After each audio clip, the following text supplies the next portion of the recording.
शिवमोगा ज़िले के शिकारीपुर में सह रोज़ा उर्दू का जश्न मनाया गया। अदब अतफ़ाल पर सेमिनार मुनक्कद हुए। डॉक्टर हाफिज़ कर्नाटकी की सवी किताब का इजरा हुआ, मुशायरे हुए और मुख्तलिफ प्रोग्राम, सकाफ़ती प्रोग्राम भी मुनक्कद हुए। जश्न के दूसरे दिन अलीगढ़ मुस्लिम यूनिवर्सिटी के शाफिक दवाई के हाथों जुबैदा कैंपस में इकबाल हॉल का इफ्तिताह अमल में आया। इफ्तिताह के बाद कर्नाटका चिल्ड्रंस एकेडमी की जानिब से बउनवान हाफिज़ कर्नाटकी हुमा जहत अदीब व शायर कौमी सेमिनार मुनक्कद हुआ। इसकी सदारत प्रोफेसर एजाज़ अली, जो बिहार यूनिवर्सिटी के साबिक वाइस चांसलर हैं, उन्होंने की। साथ ही कलीदी खुतबा प्रोफेसर इर्तज़ा करीम ने पेश किया। जिस तरह अपने आप में ये एक इम्तियाज़ है कि इन्होंने 101 या 106 किताबें लिखी, उस तरह ये भी अपने आप में एक इम्तियाज़ है कि 2 दर्जन लोग मकाले लिख के लाए इनकी तसनीफ़ात से मुतल्लिक़। अब कुछ लोगों को मौका नहीं मिला पढ़ने का। दरअसल ये एक मुस्तकिल सूरत हाल थी। ये कई दिन तक एक सेमिनार होता तो शायद तमाम मकाले पढ़े जा सकते। बहरहाल सारे लोग उनकी तमाम अदाओं से वाकिफ़ हैं और उनकी कदर करते हैं। ये अपने आप में बहुत बड़ी बात है। देखिए, उर्दू दुनिया के लिए पैगाम मेरा एक ही है जो हर जगह देते हैं कि मतन से यानी टेक्स्ट से और अमली ज़िंदगी से अपना रिश्ता जोड़िए। ख़याली ज़िंदगी का अदब ख़त्म हो गया। अब जो अदब है उसको आज की रियलिटी से जोड़ना हो। जहाँ तक सेमिनार का ताल्लुक़ है, मैं समझता हूँ कि सेमिनार में बहुत सारी बातें ऐसी आती हैं जो आम बातों में या आम गुफ्तगू या आम महफ़िलों में नहीं हुआ करती हैं। हाफिज़ कर्नाटकी साहब का ताल्लुक़ न सिर्फ ये कि बहैसियत शायर या बहैसियत अदीब के है, बल्कि उन्होंने जिस तरह के कारहाय नुमाया अंजाम दिए हैं, उस कारहाय नुमाया की वजह से हाफिज़ साहब बहुत दिनों तक ज़िंदा रहेंगे। और हाफिज़ साहब ने जो काम किया है, जिस तरह बच्चों की तरबियत की है या जिस तरह की शायरी उन्होंने की है या बच्चों को जिस तरह उन्होंने शायर बनाने की कोशिश की है, मुझे तो ऐसा लगता है कि शिकारीपुर का हर घर जो है एक ऐसे बच्चे वहाँ मौजूद है जहाँ वो शायर है या शायरा है। ज़ाहिर है कि इस तरह की बातें वही शख्स कर सकता है जो अपनी ज़ात में अंजुमन हुआ करता है और जिसे अपनी कौम के मुस्तकबिल की फ़िक्र हुआ करती है। हाफिज़ साहब के दिलो दिमाग में बच्चों के लिए ही न सिर्फ बल्कि अपनी कौम के लिए भी फ़िक्र है। यही वजह है कि वो चाहते हैं कि उनकी कौम खूब तरक्की करे और उनकी कौम के वो बच्चे जो नौनिहाल हैं, उनकी ज़हनी तरबियत करके एक नया पैगाम उर्दू वालों के सामने पेश करना चाहते हैं कि अगर हम चाहें तो यकीनन इस तरह से उर्दू का काम काज कर सकते हैं। रोज़ा जश्न, हम इसको जश्न का नाम देंगे इसलिए कि इसमें कुछ किताबों की रूनुमाई हुई, उनका इजरा हुआ और पूरे मुल्क से जो हमारे अदीब, राइटर और दानिश्वर यहाँ पर आए, ख़ास करके शिकारीपुर में। और कर्नाटक का मैं समझता हूँ कि ये इल्मी एतबार से एक कर्नाटक का दिल है।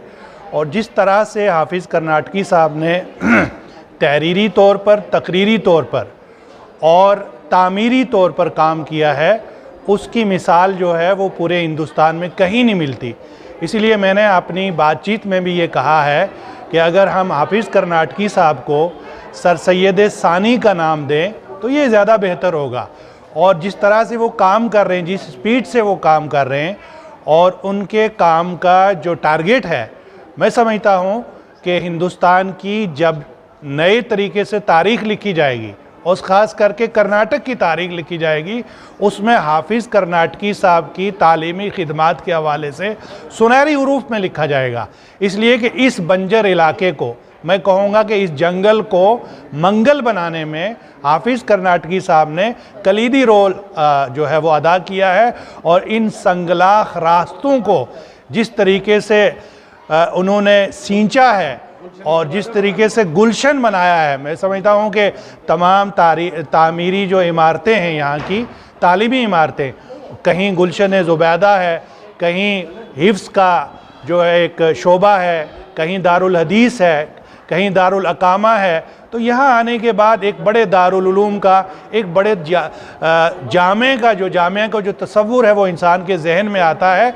और मुझे लगता है कि वो दिन दूर नहीं है जब ये मदीनातुल उलूम जो है वो जामिया की शक्ल इख्तियार करेगा। और ये इदारा ना सिर्फ कर्नाटक में बल्कि पूरे हिंदुस्तान में, और पूरे हिंदुस्तान में नहीं बल्कि पूरी दुनिया में अपने इल्मी, अदबी और सकाफ़ती एतबार से जो है वो जाना जाएगा। इसलिए कि हाफिज़ कर्नाटकी साहब की जो शख्सियत है वो मुतनाज़ी शख्सियत नहीं है, वो सारे बरादरान वतन को भी और सारे मज़ाहिब को लेकर के साथ चल रहे हैं। और जिस तरीके से इब्तदा में उन्होंने जो इब्तदाइया प्रोग्राम था वहाँ सारे मज़ाहिब के लोगों को बुला करके जो उन्होंने एक मैसेज दिया कि हिंदुस्तान जो है वो एक गुलदस्ता है, उसमें रंग रंग के और तरह तरह के फूल मज़हब के तौर पर जो दिखाई देते हैं, हमने भी उसी स्टेज को उसी तरीके से सजाया है। और आज जिस तरीके से परचम कुशाई हुई और बच्चों को कहीं सुभाष चंद्र बोस, कहीं गांधी जी, कहीं दूसरी जो शख्सियात हमारे आज़ादी की शख्सियात रही हैं, उनको अमली तौर पर बच्चों को पेश किया और एक ऐसा मैसेज दिया बच्चों को कि आपने अगर हिंदुस्तान को देखना है तो आप शिकारीपुर आइए और शिकारीपुर के इस मरकज़ इल्म और अदब को ज़रूर देखिए। और मैं कहता हूँ कि पूरी उर्दू दुनिया के लिए एक बड़ा सबक है कि जिस तरह उर्दू की तरबियत यहाँ हो रही है और जिस तरीके से हो रही है, पूरे हिंदुस्तान में उर्दू इदारों को चाहिए कि ऐसे ही बच्चों की तरबियत करें, उनके पढ़ने का इंतज़ाम करें, उनके बोलने का इंतज़ाम करें।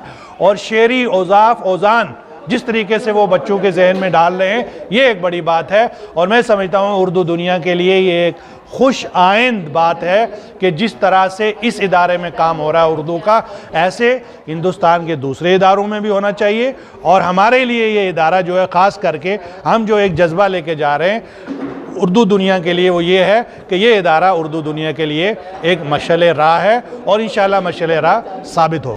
ये जश्न अपने आप में एक पैगाम है हकीकत में, क्योंकि जश्न तो बहुत मनाए जाते हैं।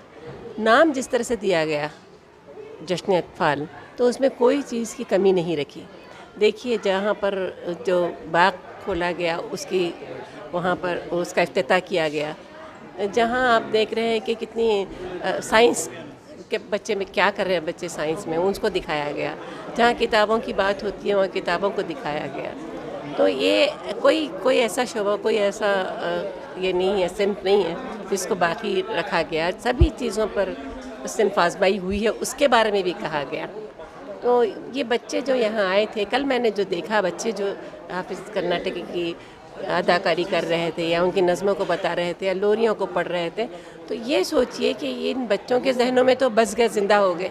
चाहे देखने वालों के जहनों में ज़िंदा रहें या न रहें, उन बच्चों के जहनों पे ज़िंदा हो गए। तो शायद वो अपने बच्चों को या दूसरों को ये भी बताएं कि ऐसा करने से या हमारा पढ़ने से क्या फ़ायदा होता है, या किसी एक शख्स ने जो ऐसा काम किया है उसको हम किस तरह से तकलीद करें और किस तरह जाएं। एक शख्स अगर ये बातें छोड़ जाता है कि उसकी तकलीद के लिए बच्चे साथ हों, तो ये समझ लीजिए कि बहुत दूर तक जाने वाली बात है, ये मुस्तक़बिल की बात है। और उर्दू को अभी फ़िलहाल जो ज़रूरत है वो बच्चों की ही ज़रूरत है, यानी बच्चों में वो शौक़ जगाए ताकि उर्दू पढ़ने की तरफ राग़िब हों।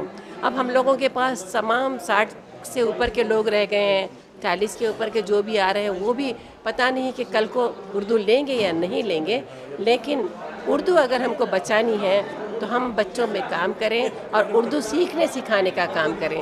तो ऐसे बच्चे अगर तैयार हो रहे हैं तो मैं आफाक साहब से भी कहूँगी कि इसमें 2 बच्चे उर्दू सीख के जा रहे हैं, अगर एक बच्चा भी 5 बच्चों को पढ़ाना शुरू करे तो वो बच्चे ही बेहतर पढ़ा सकते हैं। हमने देखा कि कितना अच्छा पढ़ा रहे हैं, समझ रहे हैं। तो ये काम अगर हो जाए तो मैं यहाँ से यही कहना चाहती हूँ, हाफिज़ कर्नाटकी साहब का बहुत बहुत शुक्रिया अदा करना चाहती हूँ कि मुझे मौका दिया यहाँ आने का और इस जश्न से अपनी अहमियत या अपनी इज़्ज़त बढ़ाने का समझ लीजिए।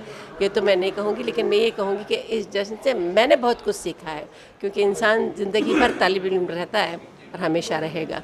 तो बस हम सीखते जा रहे हैं कि और ऐसा जश्न कैसा हो सकता है, आइंदा क्या होगा।